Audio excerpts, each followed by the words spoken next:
Hello, good morning, नमस्कार। सभी का स्वागत है पावर ऑफ नॉलेज लीगल मेरे इस चैनल पे। आई होप सब अच्छे से पढ़ाई कर रहे होंगे, अपने कंपटीशन में लगे होंगे, बहुत सारा ज्ञान अर्जन कर रहे होंगे। और आजकल जो हम यू आर प्लेसिबो किताब से बहुत सारे टॉपिक्स को ले रहे हैं, उनको डिस्कस कर रहे हैं, इस ज्ञान का भी लाभ उठा रहे होंगे। तो आज हम डीएनए का रहस्य जानने वाले हैं, ठीक है। इसके बारे में जानेंगे कि कैसे ये हमें प्रभावित करता है, क्या है इसका रहस्य, जानते हैं। शुरू करते हैं आज का सेशन। Let's get started. तो देखिए, कल्पना करें आप एक गोल घुमावदार सीढ़ी देख रहे हैं और आप डीएनए की कल्पना कर सकते हैं। यह हमारे शरीर की हर जीवित कोशिका में पाया जाता है। डीएनए में ऐसी जानकारी या निर्देश होते हैं जो बताते हैं कि हम कौन और क्या हैं, ठीक है। तो ये आपने अगर साइंस पढ़ी है तो आप जानते हैं डीएनए क्या होता है। डीऑक्सी राइबोन्यूक्लिक एसिड इसका फुल फॉर्म होता है, ठीक है। तो कह रहे हैं कि इसी में ही वो सारी इंफॉर्मेशन इंकोडेड होती है ना। हमारी हर सेल में ये मौजूद है, उसमें इंफॉर्मेशन है, कैसे क्या करना है सब पता है उसको, ठीक है। ओके, कहते हैं जो बताते हैं कि हम कौन हैं और क्या हैं। आधे डीएनए में न्यूक्लिक एसिड पाए जाते हैं जिन्हें बेस पेयर्स कहते हैं। इनकी संख्या प्रति कोशिका 3 बिलियन के लगभग होती है। इन एसिड की लंबी श्रृंखला जीन्स कहलाती है। तो इनकी जो सीरीज़ में जब ये हो जाते हैं उनको जीन्स कह देते हैं, डीएनए को, ठीक है।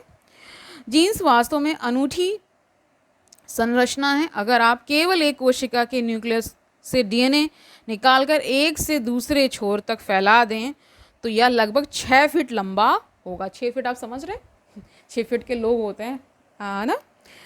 और अगर आप सारे शरीर का डीएनए निकालकर फैला दें तो यह 150 बार सूरज से धरती का चक्कर बना सकता है, ठीक है। इसीलिए कहा जाता है कि क्या कहा जाता है, जो बाहर जितना जब मौजूद है वो हमारे अंदर भी मौजूद है, ठीक है। संसार में जो चीज़ें हैं वो कहीं ना कहीं हमारे आंतरिक संसार में भी वैसा ही कुछ है, क्योंकि रिफ्लेक्शन है ना हर चीज़। तो जैसा रिफ्लेक्ट हो रहा है वैसा हम सब बन रहे हैं, ओके। परंतु यदि आप ग्रह के सभी 7 बिलियन लोगों का डीएनए एक साथ मिला दें तो यह अंतरिक्ष में एक चावल के दाने की तरह सिमट जाएगा, ठीक है। हमारा कह रहे हैं कि देखिए ये एक तरह के कंपैरिजन किया जा रहा है ना, ऐसे ऐसे चीज़ें हमारी बॉडी में हैं। इसीलिए तो कहा जाता है कि ये ईश्वर ही कर सकता है। वहाँ जाके फिर सारे सवाल जवाब रुक जाते हैं, ठीक है। हमारा डीएनए हमारे अपने भीतर छिपे निर्देशों के बल पर, है ना। तो देखिए होता क्या है कि साइंस जितना जितना आगे प्रोग्रेस कर रही है, हम बहुत सारी चीज़ों को जान रहे हैं। हो सकता है आने वाले सालों में हम कैंसर का भी इलाज, पूर्णतः इलाज खोज लें, है ना। किसी भी स्टेज का होगा हम कर पाएंगे। बहुत सारे रिसर्च चलते रहते हैं। तो वो सब इसलिए ही हो पा रहा है क्योंकि हम निरंतर रिसर्च कर रहे हैं। और अभी भी ऐसा नहीं है कि हम रुक गए हैं, हम चलते ही जा रहे हैं, ठीक है। कह रहे हैं हमारा डीएनए अपने भीतर छिपे निर्देशों के बदल पर प्रोटीन बनाता है। प्रोटीन शब्द ग्रीक शब्द प्रोटास से आया है जिसका अर्थ है बहुत महत्वपूर्ण। प्रोटीन हमारे शरीर में वे कच्चा माल है जिनसे हमारी शारीरिक संरचना बनाता है।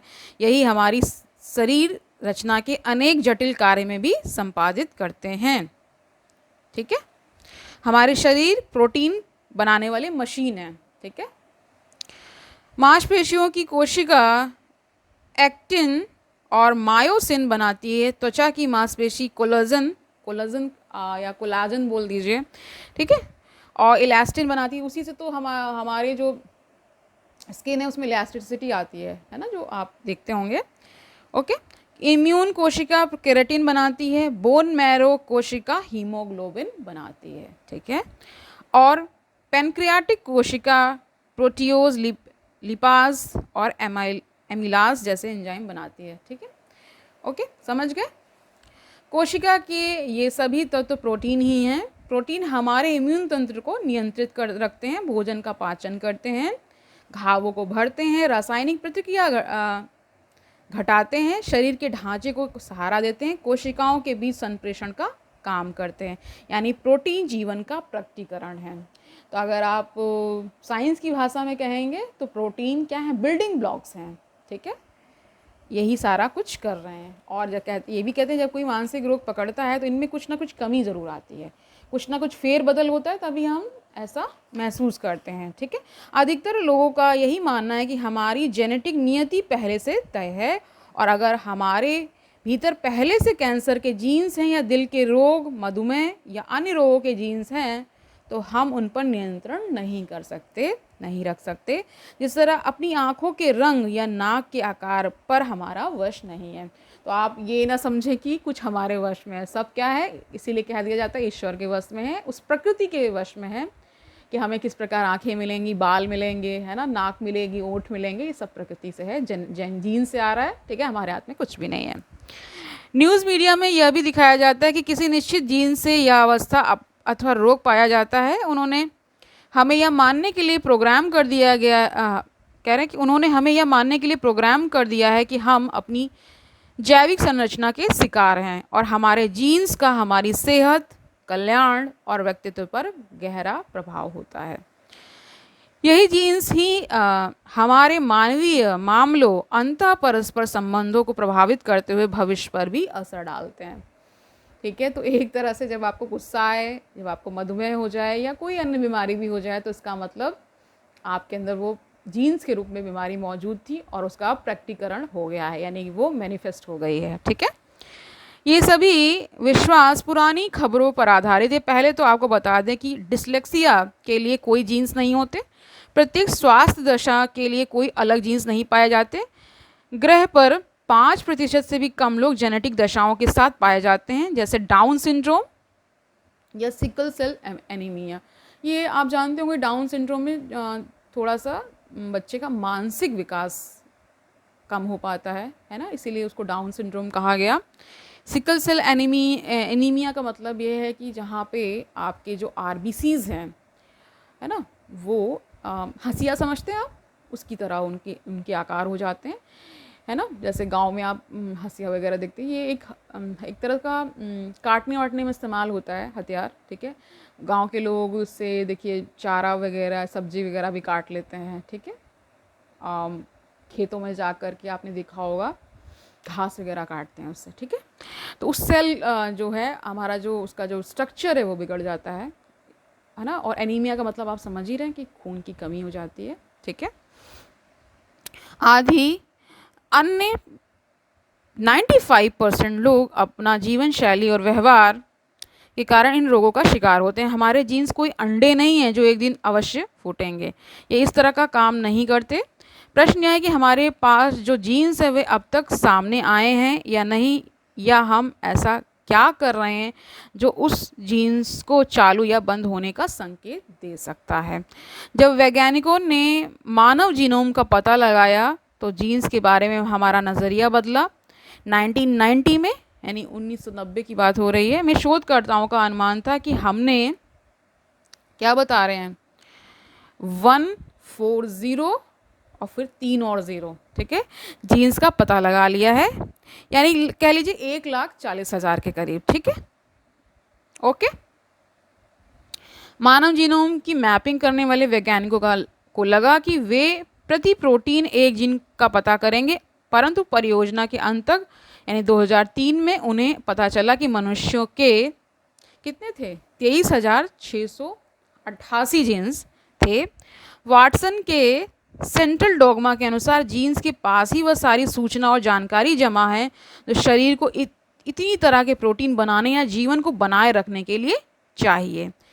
ठीक है, तो ये आपने सुना होगा वाटसन एंड क्रिक, इन्होंने ही DNA का मॉडल दिया था, सबसे एक्सेप्टेड मॉडल है ना। इन्होंने ही सब बताया है कि जीन्स ही हमारी, जो हमारे अंदर गतिविधियाँ चलती रहती हैं, है ना, और हम जो पूरा जीवन जी पाते हैं वो जीन्स की बदौलत ही सब है। ठीक है, तो आपके जीन्स को जीनियस कहा गया, क्यों कहा गया जान लीजिए।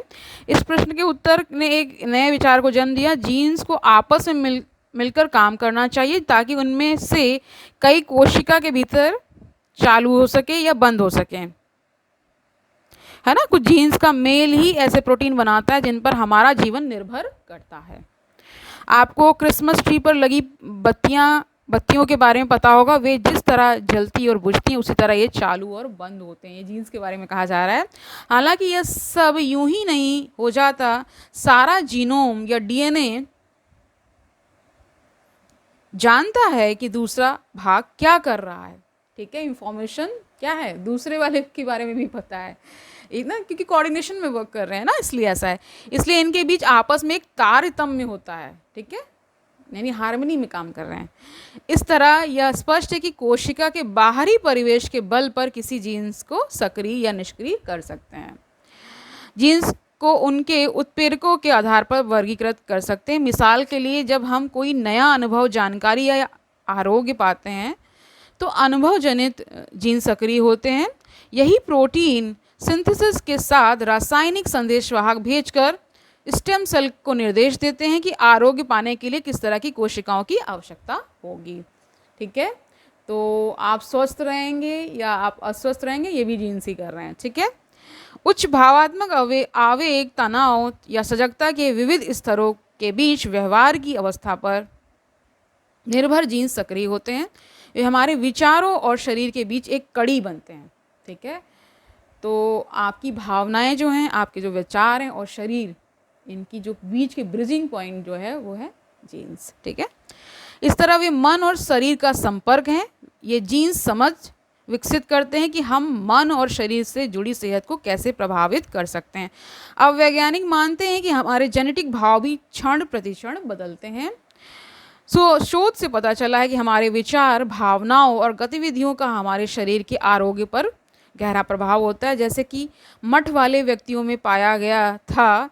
इस प्रकार आपके जीन्स परिवार, दोस्तों, सहकर्मियों, आध्यात्मिक अभ्यासों, काम संबंधी आदतों और व्यायाम के स्तरों से प्रभावित होते हैं। ठीक है, लगभग 90% सेल परिवेश से मिलने वाले संकेतों के सहयोग में होते हैं, और अगर हमारा अनुभव अच्छी संख्या में जीन्स को सक्रिय करता है तो हमारा स्वभाव पोषण से प्रभावित होता है। क्यों ना हम इन विचारों की शक्ति को संवारें ताकि अपनी सेहत को निखार सकें और दवाओं पर हमारी निर्भरता कम से कम हो सके। आधुनिक वैज्ञानिक शोध का मानना है कि मनुष्य एक ही पीढ़ी में अपने जीन्स में सुधार ला सकते हैं। हालांकि जेनेटिक विकास का सिलसिला कई हजार वर्ष का समय ले सकता है, परंतु आप किसी नए अनुभव या व्यवहार की मदद से उसे कुछ ही क्षणों में सुधार कर अगली पीढ़ी को दे सकते हैं। ये जीन्स उन पाषाण तख्तियों की तरह है जिन पर बहुत सारी कूट जानकारी अंकित है, या आप इसे प्रोटीन की अभिव्यक्ति के लिए संभावनाओं का विशाल पुस्तकालय भी कह सकते हैं। तो सारी संभावनाएं कहाँ हैं? हमारे जीन्स में ही हैं। ठीक है, तो इसमें देखिए, इसका जो पूरा बताने का मतलब यही है कि जो आपके अंदर मानसिक रोग पकड़ता है या शारीरिक रोग कोई पकड़ता है, तो जहाँ अंदर तारतम्यता बिगड़ती है, यानी उनका जो कार्य करने का जो तरीका है उसमें कहीं ना कहीं हेर फेर होता है, तो आप बीमारी से ग्रसित होते हैं, है ना। जैसे मान लीजिए आपका एक बहुत ही पहले भी बताया गया है कि बहुत ही आप कंफ्यूज रहते हैं, या आप बहुत ज़्यादा खुद को सुलझा हुआ नहीं पाते हैं, कहीं बहुत जल्दी जल्दी परेशान होने लगते हैं, तो इसका मतलब ये है कि कहीं ना कहीं आपके जीन्स उसी प्रकार वर्क कर रहे हैं। आप उन्हें अच्छे अनुभव, यानी आप जब अच्छा अनुभव कर रहे होते हैं तो भी उसके लिए जीन्स जिम्मेदार हैं, आप बुरा अनुभव कर रहे हैं तो है, यानी कि इंटरकन्वर्टिबल होता है। अगर आप ये माइंड में आप खुद को बताने लगे कि हमेशा पॉजिटिव रहना है, किसी भी सिचुएशन का पॉजिटिव पार्ट पहले देखना है, तो आपकी वैसी रिस्पॉन्ड करने की आदत बन जाएगी, है ना। अब बहुत जल्दी पैनिक, बहुत ज़्यादा गुस्सा और यही सब आप बार बार करते रहेंगे तो उसी प्रकार जीन्स आगे भी वैसे ही होते चले जाएंगे। पहले से तो हैं ही, तभी आप ऐसा कर रहे हैं। तो आप ही, इसीलिए इस किताब का नाम यू आर प्लेसिबो है, क्योंकि आप खुद को चेंज कर सकते हैं, अपने नए ब्रेन का निर्माण कर सकते हैं आप ना, तो आप बहुत सारी बीमारियों से बच जाएंगे। ठीक है, जब परिवेश अच्छा रखेंगे, अपने आसपास लोगों को संतुष्ट करने, मतलब संतुष्ट इन द सेंस कि आप हारमोनी में जब आप जीने की कोशिश करें तो आपके अंदर के सेल्स और सारे जो सिस्टम है वो भी हारमोनी में रहने लगता है। सुंदर सुंदर किताबें पढ़िए, अगर घूमने के शौकीन हैं थोड़ा घूम लीजिए, अच्छे से कह सकते हैं एक दिनचर्या बना लीजिए, और खुश रहने की कोशिश करेंगे तो उसी प्रकार आपके जीन्स भी आपका साथ देने वाले हैं। अगर आप खुद का ही साथ नहीं देंगे तो फिर कैसे होगा। विवेकानंद ने ही कहा है, God help those who help themselves. ठीक है, जब आप खुद की मदद करते हैं तो भगवान भी मदद करते हैं। ठीक है, वो भगवान कहते हैं, वो ईश्वर तत्व आपके अंदर ही विराजमान है। और कई अर्थों में उन्होंने निष्कर्ष करके बता दिया स्वामी विवेकानंद ने कि आप ही वो ईश्वर हैं, ठीक है। वो ऐसा मानते थे। आजकल मैं उनकी किताब पढ़ रही हूँ ना, तो बहुत सुंदर सुंदर विचार मुझे मिल रहे हैं। और अद्वैत वेदांत दर्शन उनका बहुत ही परिपक्व दर्शन माना जाता है जो विवेकानंद ने दिया है। उसमें बहुत चर्चित नाम शंकराचार्य का भी है, ठीक है। तो अगर आप ऐसे चैनल से जुड़ना चाहते हैं, मेरा एक चैनल स्पिरिचुअलिटी मैटर्स अध्यात्म की ओर भी है, उसको देखें, उसमें जानें कि आपको कैसे अपना दैनिक जीवन कितना आप सुंदर और सुखमय बना सकते हैं। अच्छे अच्छे विचारों को ग्रहण करते रहिए, किताबें पढ़ते रहिए, विचार विमर्श करते रहिए लोगों से, उनको आनंदित करते रहिए, स्वयं आनंद में रहिए। ये सब जब आप करेंगे तो निश्चित ही आप बीमारी से फाइट कर पाएंगे, आपको कोई मानसिक रोग नहीं पकड़ने वाला है। कल मिलते हैं, तब तक आनंद से पढ़ते रहिए, अपना जीवन जितना सुंदर आप बना सकते बनाइए, अपने आसपास के लोगों को खुश रखिए, है ना। यही करेंगे तो ये संसार भी सुखी रहेगा, संसार सुखी रहेगा, आप सुखी रहेंगे, ठीक है। कल मिलते हैं, तब तक के लिए ऑल दी वेरी बेस्ट।